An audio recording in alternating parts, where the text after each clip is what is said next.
Ну вот, это вы виноваты. Вообще-то это ты его обидел. Вы виноваты, что он обижается, как баба. Был бы мужиком, втащил бы мне в хлебало, и все. Пап, прекрати. Сова, я не могу говорить, у меня тут плачущий засранец. Ну так отдайте ребенка свинье, надо поговорить. Так я про него и говорю.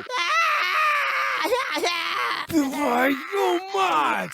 Шеф, походу он плачет, потому что хочет обратно на стол. Господи, я надеюсь, после удара он не станет таким же тупым, как ты. Да все нормально.